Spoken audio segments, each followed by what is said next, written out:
Hi, vinyl community. It's Maria. So this is my belated Trans Awareness Week video.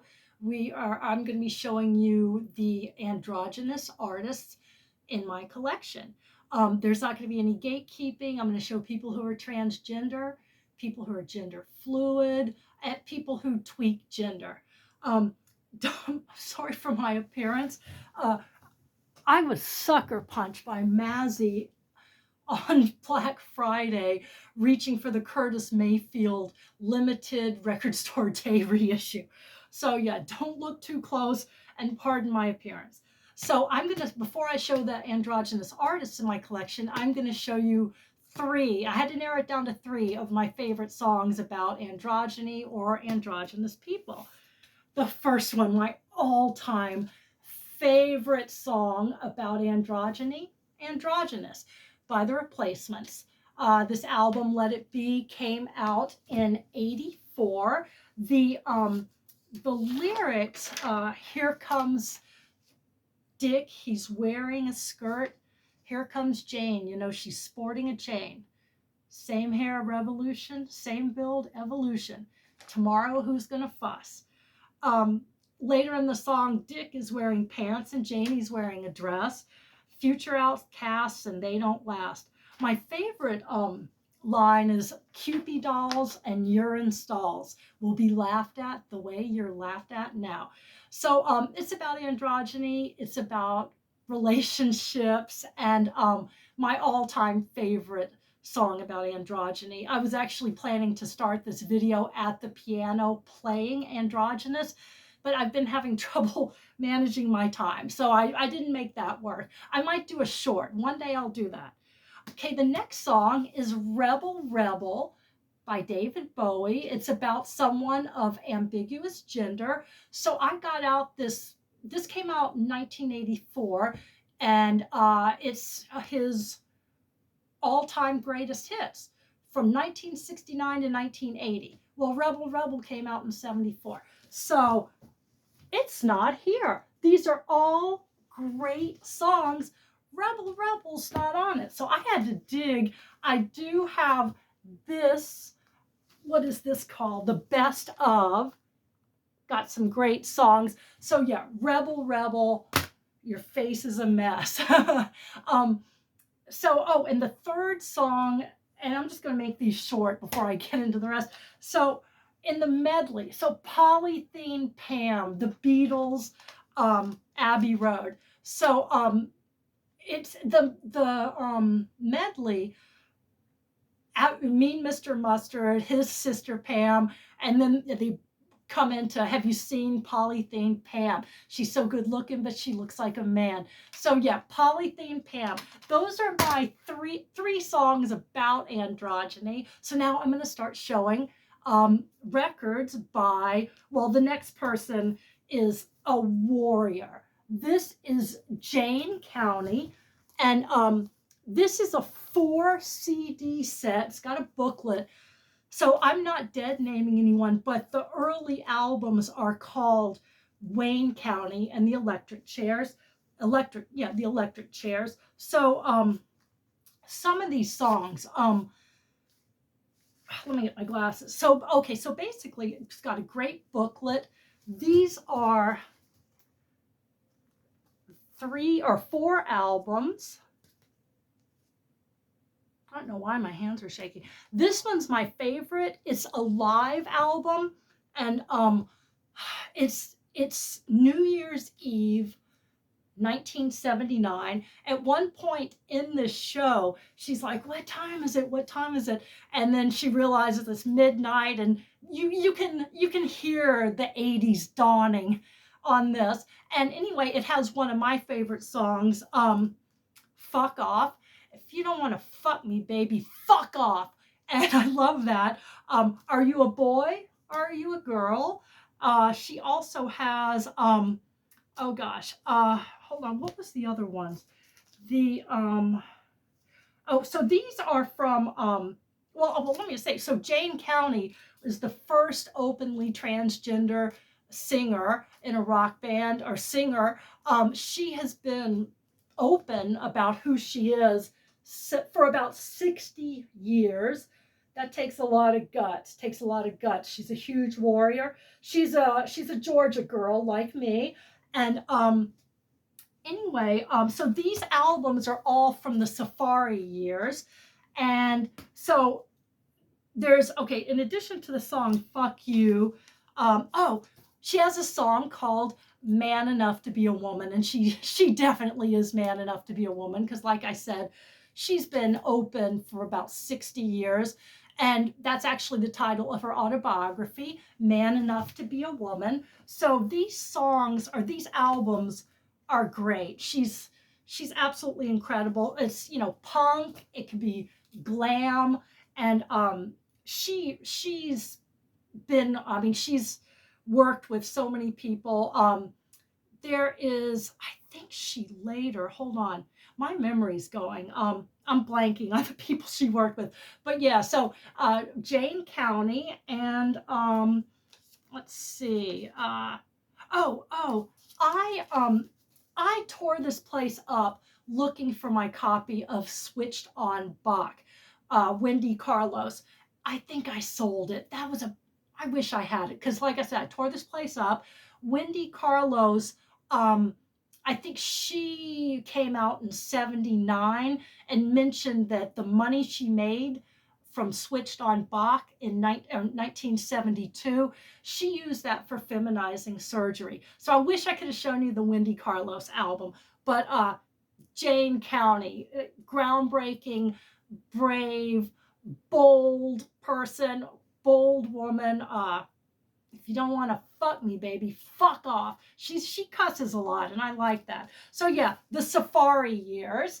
Now, so the next one, I got into hyperpop all because of Dorian Electra. Let me show the other one. So this is a double album signed by them. This was the most recent one, also signed. This one came out in 2023, but what I'm going to focus on is this gorgeous album. The song, so this was the debut, came out in 2021. There are songs like Guyliner, there's Adam and Steve. And look at this. Now they penciled on a little mustache. I should have done that instead of putting a beauty mark. So yeah, Career Boy, Daddy Like, Guyliner, Flamboyant. So the name of the album is Flamboyant. The song Flamboyant as well. So this is, and I'm going to show the disc because it's absolutely gorgeous. But Dorian Electra, you need to watch their videos because they're absolutely incredible. The way they play with gender, with the voice modulation, or I can't remember the voice modulation. Dorian will go high and then lower, which is perfect when you're, playing with gender. Like I said, I like the little mustache that they penciled on. Oh, Dorian Electra is gender fluid. So those 3 records are the 3 LPs that are out right now. And I think I'll probably collect anything that they do on vinyl. Excuse me, I will collect. It's absolutely incredible. And hyperpop, if you're not into it, I've only discovered Dorian Electra, but there are so many others, and yeah, check it out. Now, let's see. Oh, so the next 2 are they're really, I'm just going to show the covers because they are people who are gender benders. Or actually, no, they're more like, well, okay, the Human League. So this is their album Dare. I think it came out in 81. And I tell people, they all look like each other. So it's not boys looking like girls, girls looking like boys. They all look like each other. They've got the beauty marks. Don't You Want Me is on this one. So yeah, these are people who aren't following strict gender codes. And then this 50-year-old masterpiece, Horses by Patti Smith. The the photo on the front, this gorgeous black and white photo taken by her very close friend, Robert Mapplethorpe. And read her book, Just Kids. I think she's got like a second one that has just come out where it follows up with her and Robert Mapplethorpe. Just Kids is incredible. And props to Robert Mapplethorpe for taking this gorgeous photo. That was what he was famous for, was his photography. In the book, they both they were trying different type. They were into art. They were doing all different kinds of art. And she kept telling him, your photography is really good. He was doing crafts and stuff. And she's like, your photography is really good. And he kept telling her, your poetry is really good. Why don't you put it to music? And they were both right. They really inspired each other. And she's considered the godmother of punk, although she says that she doesn't think that this is really punk. But yeah, check it out. 50 years old. The album is 50 years old this month, November. November just ended. We're December 1st. Anyway, yeah. So, oh, okay.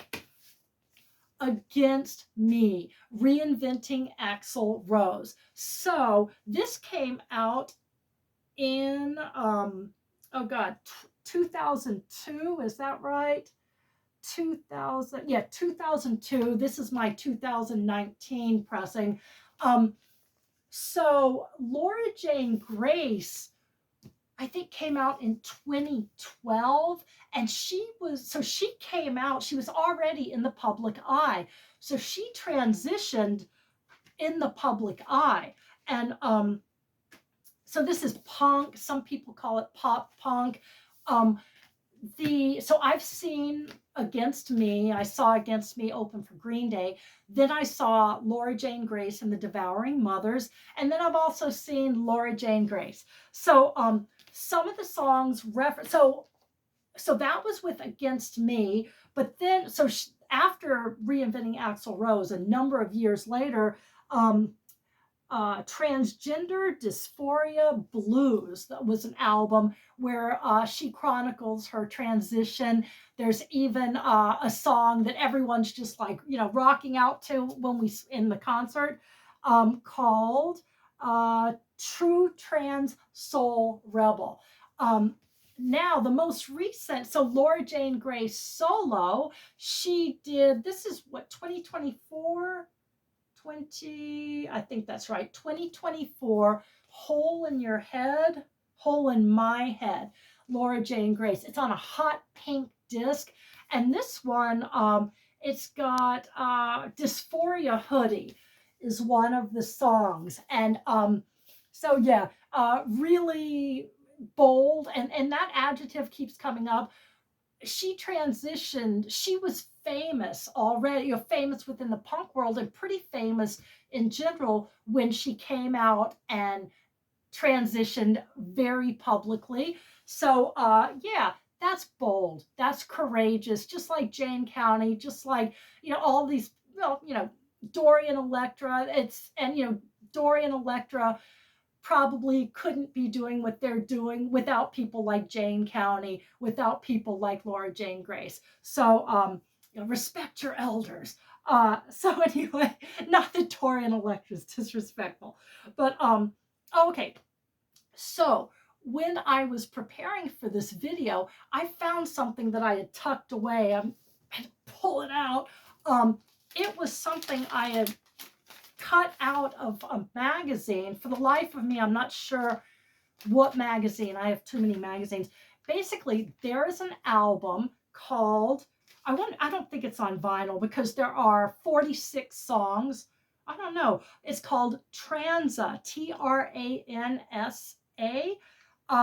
It's a compilation album, 100 trans and non-binary artists, 46 songs. And oh, this is when I was trying to remember who Jane County had worked with. Here we go. Laura Jane Grace, trans punk artist Laura Jane Grace collaborates with one of her idols, Jane County, one of the first out trans rock stars to cover Surrender Your Gender. Now, also featured is Sade's first release in 6 years, Young Lion, which is a powerful ballad dedicated to her trans son, Isaac. I need to get this. This sounds like something I definitely need. And so basically it says in 1990, the nonprofit Red Hot produced the star-studded album Red Hot and Blue to address the AIDS epidemic. Now, more than 30 years later, Red Hot continues to advocate for the LGBTQ plus community, pushing artistic boundaries with Transa, Tra, and then the N and the S are backwards A, and they're all caps. So that sounds like something I need to add to my collection. Okay, so the next person, I don't know if he's ever said. I think when asked about if he's trans, I don't think he wants to put a label on himself and is, oh, people are concentrating too much. Well, anyway, if he doesn't want to label himself, doesn't want to put himself in a box, so I'll just call an icon, and that is Boy George. Now, 1982, 1983, color by numbers, and you can see, references to gender. He and this is Kissing to Be Clever. I got these in 82 and 83, and even though he hasn't really responded a lot to the trans movement or anything, he really inspired me because I was starting to, well, not in 82, maybe late 83 and into 84 when I bought this. I'm like, hey, I might try to experiment with makeup.